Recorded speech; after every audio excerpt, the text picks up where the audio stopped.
I wanna ask you a question. You've been a contractor. You started out at some point. You moved ahead. We all know it's not all roses, all fun and stuff. Sometimes we make mistakes. Sometimes we fail. I want you to tell our audience about the lowest point in your contracting business. The lowest, your worst mistake, your darkest day, and how you pulled out of that. Oh, that is really easy. Yeah, this is a great story. You'll love this. People just love it totally. Okay, I got a bad bump on the head, and that's just a joke, not really. But all of a sudden one day, I thought it was so powerful that I amazed even myself, and we started doing some commercial plumbing work. Mm-hmm. Now, people that own commercial buildings are good people, and I cannot believe some of the rumors about they came from the hot place down south. Maybe they did. I don't know. Let me tell you. Mm-hmm. I'll give you a short. The precursor is this: a man with money met a man with experience. A man with experience got money, and with money got experience. And we did some work. I call it character building lesson, right? I had no business involved in commercial work. And so I didn't really fully understand what pay as paid meant at the time. So I went ahead and signed the AIA contract, the GSC contract. These are all private contracts, but they're very brutal and like 20-some pages long right through. So it just seems kind of funny. This is pretty brutal. I thought, okay, it's fine. And I talked to the guy because I had done things to that point based on mutual trust. In commercial work, there is no trust, as what my experience is.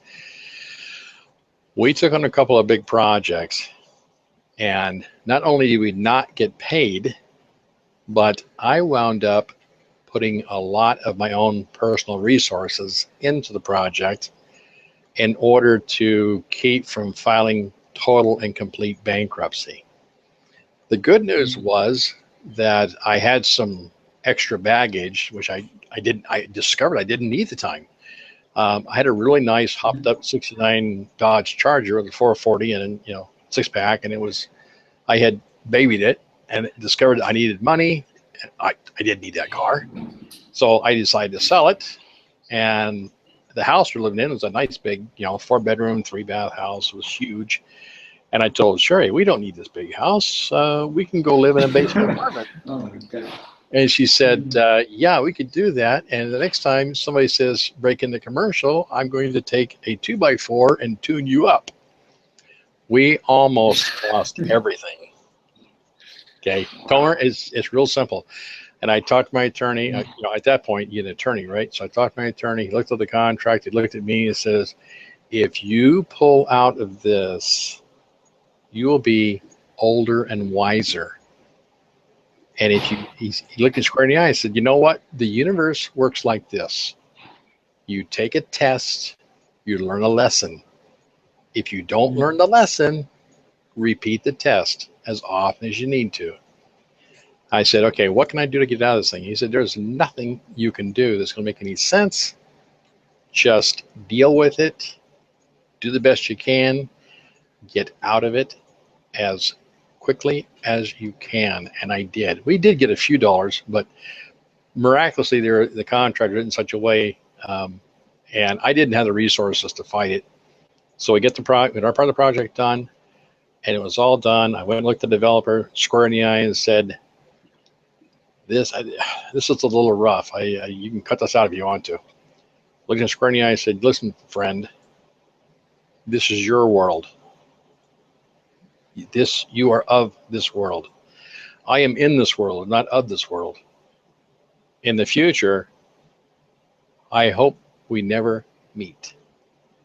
And you know what I'm saying to you. He kind of laughed. He said, yeah, you're just another dumb subcontractor. He says, that's how we make money. We take you guys down. So I said, we get it all done. I have to warranty this work for a year. I will warranty it for a year. We had a couple of small problems. So he calls up and he had a leak. He says, you better come and take care of this or we're going to get our attorneys. I said, don't bother. I'll send a crew over there. We'll fix it. We had like a couple of little leaks we went in and fixed. And at the end of the year, I called him up. I said, your warranty's over. Don't ever call me. We're done. So that one just about took us down. It cost us a lot. Now, Tomer, the good news? The good news is I didn't need to repeat that lesson. And that's so when commercial contractors would call up and say, hey, we got an 8-story building, I want you to put the plumbing in. I said, hey, that's great. Why don't you call somebody else that's more qualified? Because I have a problem here. I can lift heavy things, but I'm not too bright. I'm not smart enough to do your project. And I would be very polite and just refuse. So that was one of our biggest experiences. And I'll share another experience with you. We did get involved. I'm a little bit, I have a strong paradigm on this subject, and not everybody agrees with me, and that's okay. My feeling is a partnership is the only ship designed to sink. So we went into partnership with somebody who was basically a quasi friend. And what's the old saying? Everybody's friends until they're not. Well, the only partnerships that I find that were great is, we've been married 42 years. My wife, we're a partner. That works out great. But business partnerships for me didn't work out too well because somebody is going to be pulling more than the other person. It ended badly. Relationship was broken. And that partnership cost me a lot of money. Because what happens is, when the other partner had the ability to bind the company and us, and so they bought a few things that I thought were inappropriate, and then I discovered that the payments weren't made, and that one also, that was our second one, and that one did cause a little more problem. So that was a serious problem, and we lost some big time financial. Now, good news there too. You want to hear the good news? Sure. Once a person, I don't care who you are, but once a person, and we had built up some wealth, and we pretty much lost it all twice.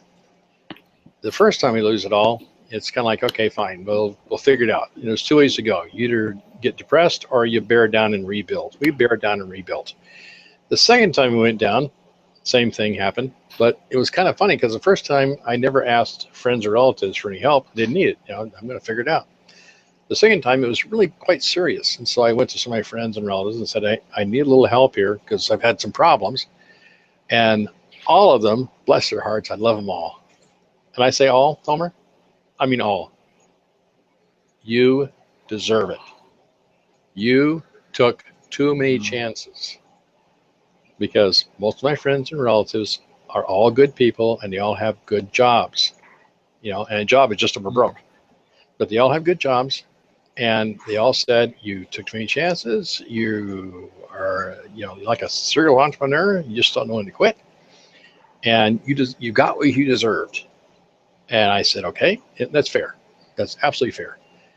So we rebuilt really quick. And I told them all, I said, the time will come. Don't believe me, but the time will come when we will rebuild and we will be fine. And you're going to come to me and ask for help. And I'm going to say, go someplace else and look for help. And they all thought I was joking. Well, it took from scratch. We had basically zero. We had lost our house again. And it took 89 days. We had enough money for a down payment on an old house, a used house, in a not great neighborhood, but we had money for a down payment. It took about 5 years of hard work for Sherry and I both, and about 5 years, and we had reestablished, and we've gone further than before. Now I'm sitting here in Linwood, Washington. One of our buildings is a little commercial building that we bought 5 years ago. So kind of give you an idea of what happens now. I don't go to the bank comes to me. When we buy a piece of property, the bank comes to me with the loan papers. The closing agent comes to my office. I don't go to their office. And a lot of my relatives have said, gee, we could use some money to do blank. And I say, here's what you do. Put one foot in front of the other and go build something. So I've got a little bit of undercurrent of, let's just say, Sher and I are battle hardened. And that's a lot. And when we went down the second time, Tomer, when we went down the second time hard, it occurred to me that there are answers out there. The universe has answers. You just got to know what questions to ask. And so I began, and this, I advise everybody to do this. I began to build my own personal library. Well, now you can do it, with iTunes and whatnot. But I actually went out and I bought a number of books. Hardcover, softcover books. I bought books, biographies. I bought books on philosophy. I bought books on mathematics, which I already become pretty strong in. I bought books on successful people. I bought books to learn about people who had failures, massive failures, and recovered. And I read books. My personal library now has over 5,000 books, and I've read them all. And Tomer is so inspiring. If you ever get a chance to read it, it's called the Ray Kroc story. And he talks as the McDonald's founder. That guy went through 10 times, 20 times, 50 times worse than I ever experienced. And he came out. Okay. So I read a lot of biographies and I discovered something that was interesting. Life gives us a test. We learn the lesson. I repeat as often as need be. So the key is that once we learn those, and that's when we started rebuilding our businesses, and we started building businesses hard and fast, and that's how I really discovered MAP. Because the first 2 or 3 businesses we built didn't do too bad. I was able to sell them a little bit, but they weren't as effective as they could have been. But once we started doing that commercial work, let me tell you, learned a hard lesson. Now, I want to end on a good note. We have several clients that do commercial tenant improvement work. And they do it wonderfully. And they make money. And I respect them for it. They've got whatever it takes. But they do it, they do it well. They're meaner than junkyard dogs. But they do it well. They get a lot of respect from their people, their clients. So that niche was not for me. And that's why I'm really strong on get to know what your niche is and focus on that one. Did that answer your question? Really, I think the main takeaway for me from your story, beyond find what your niche, find who you're serving, because if you're serving everyone, you're not serving anybody really. The main takeaway for me is that if you want to succeed in the end, then you really have to be willing to go through that pain of failure. Yes. Nobody gets it right the first time. You just can't. You can't. But the ability to persevere, that line of sight for yourself, where you know where you want to go and you're willing to pay your dues. Yes. You're willing to make the effort again and again and again until you get it right, until you learn it. That's really what separates, the successful from the not successful, from the not thriving, whatever it is. Some people are and some people aren't. That's all it is. Yeah. So, Randall, there's lots of challenges in this line of work, as we know, and anything really that involves effort and eventually success. What is the one thing you would recommend for people to on this path, whether they're just starting out in business or they have a business and they're inspired by what you're saying and they want to take it to the next level?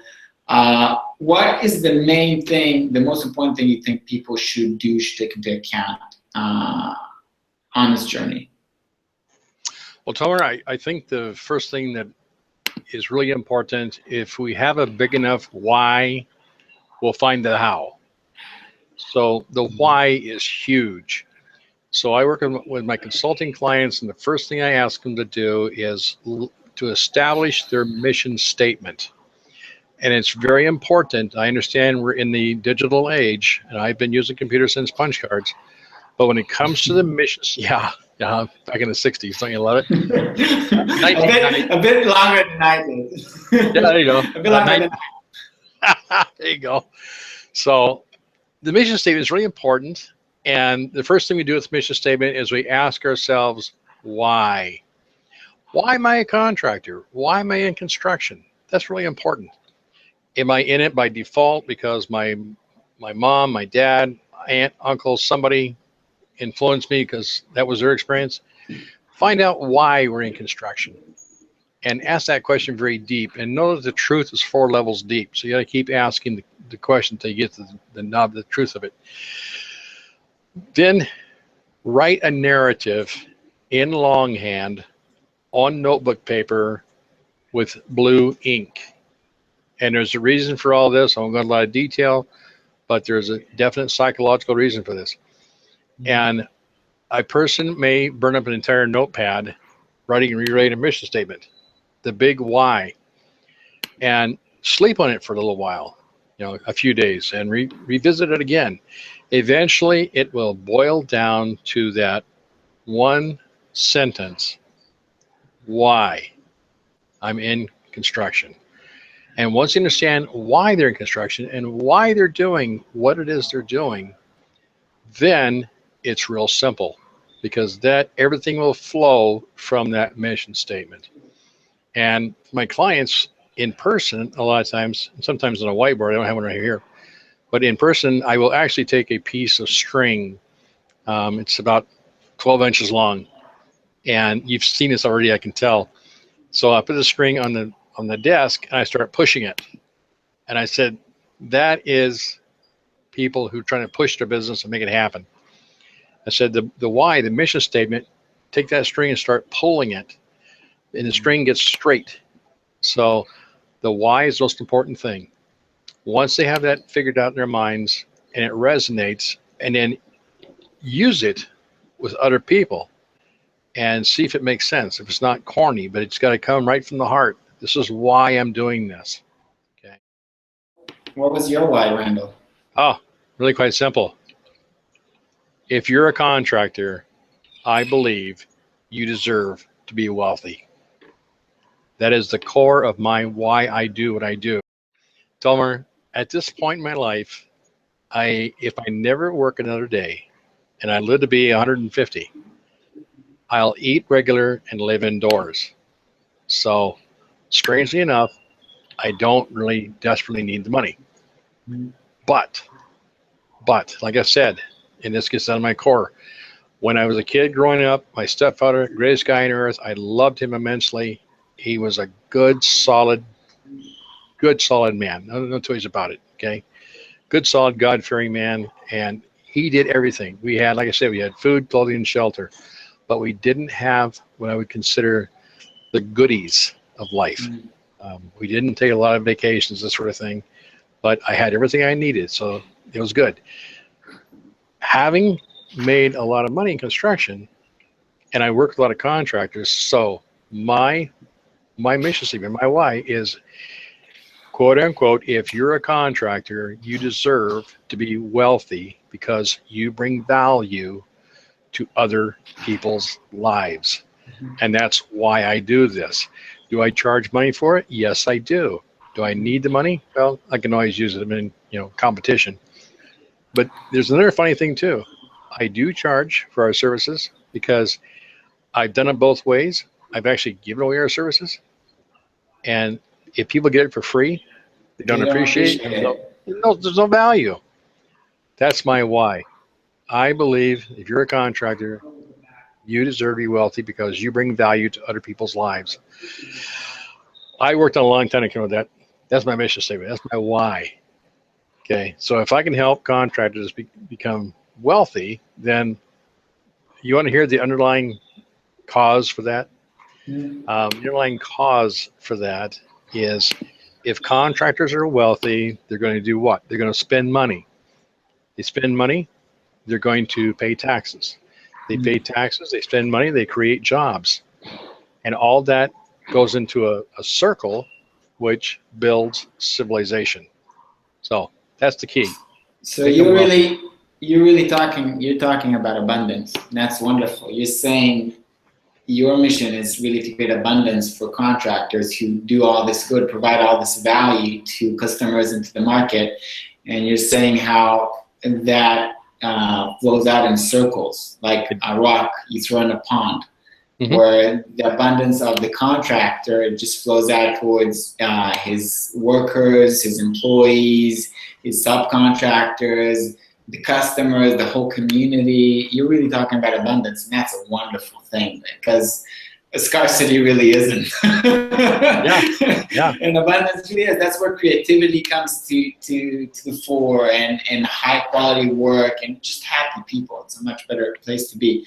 Randall, I had so much fun talking to you. You've been amazing. You provided so much value. What if somebody wants to touch base with you, wants to hear more about what you have to say? Sure. The first step is really quite simple, is call our office. The phone number is 206-361-3950. Call our office, and most of the time Sherry answers the phone. So for all contractors, we offer a free, no charge, 1-hour consultation. So wow. Sherry will spend at least an hour, sometimes more.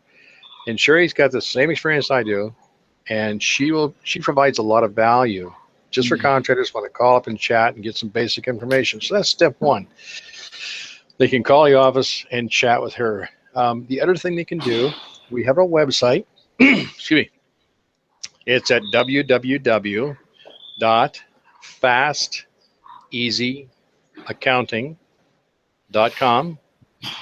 And our website, I'm told, is fairly large. It has a little over 15,000 pages, and we have lots and lots of content there, and there's a lot of free resources for contractors. Contractors that want to listen to my podcast, it's www.fasteasyaccounting.com, then /podcast. I actually do a podcast and a blog post every Friday, so one released this morning, and it's on 35 different channels, and it really speaks to contractors, and I've gotten a lot of good feedback from contractors. It's really kind of funny. I've actually gotten some feedback from other companies who are not contractors who said, gee, I'd like to have you work with us. And we had one in particular that briefly, and they did several $1 million of project work. I have a PMP, and I said, I'd love to work with you, but here's the problem. See, you would pay me about 6 figures a year, and that's not too bad, to do the work. Our company, if you're a firm, and if a handyman called up, and he just got started in his business, and he's going to pay me $10, he needs help, I'm going to hang up on you because you're not as important as that handyman. That handyman has much more value to me than you do. And so I said, I really can't take you on as a client because you might get in the way of the important people, the VIPs, the handyman, electricians, the plumbers, the contractors. So that's how they can reach us. Again, the phone number is 206-361-3950. Or the website, like I said, is www.fasteasyaccounting.com. And I monitor all the incoming information. I don't answer the phone most of the time, but I am on top of things. So people can contact us through there, and Sherry can chat with them. And in lots of situations, I'm available to chat also.